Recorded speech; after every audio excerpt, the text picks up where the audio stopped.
অন্তর্বর্তী সরকারের স্থায়িত্ব, দেশের সংস্কার ও নির্বাচন এখন সবচেয়ে গুরুত্বপূর্ণ আলোচনা। তার উপর প্রধান উপদেষ্টার পদত্যাগের গুঞ্জনের খবর অস্থিরতা তৈরি হয়েছে রাজনৈতিক দলগুলোর মাঝে। এমন রাজনৈতিক দুর্যোগকালে তিনটি রাজনৈতিক দলের সঙ্গে বৈঠক হয়েছে অন্তর্বর্তী সরকারের। শনিবার রাতে এই বৈঠকে বেশ কিছু দাবি উত্থাপন করেছে নবগঠিত রাজনৈতিক দল এনসিপি।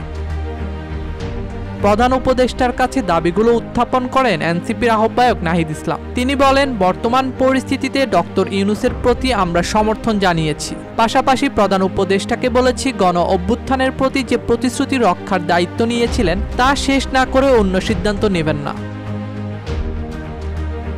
এরপর নাহিদ তার 5টি দাবি সাংবাদিকদের সামনে তুলে ধরেন। প্রথম দাবিতে নাহিদ ইসলাম বলেন, আওয়ামী লীগ নিষিদ্ধের আন্দোলনে জুলাই ঘোষণাপত্র নামের একটি দাবি তোলা হয়েছিল, যা বাস্তবায়নে সরকারকে 30 দিন বেঁধে দিয়েছিলাম। সেটি যেন দ্রুত বাস্তবায়ন করা হয় সে দাবিও জানানো হয়েছে। প্রধান উপদেষ্টা আমাদের আশ্বস্ত করেছেন, নির্ধারিত সময়ের মধ্যে জুলাই ঘোষণাপত্র প্রকাশ করা হবে।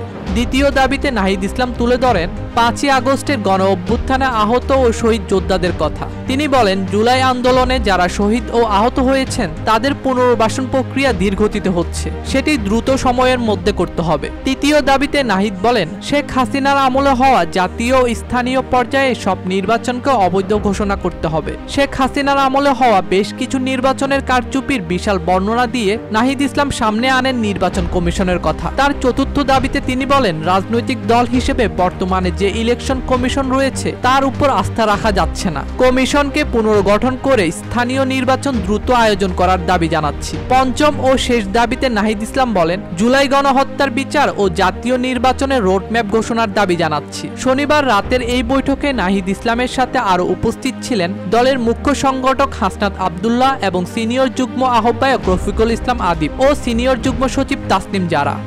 ডেস্ক রিপোর্ট, দৈনিক দেশকাল।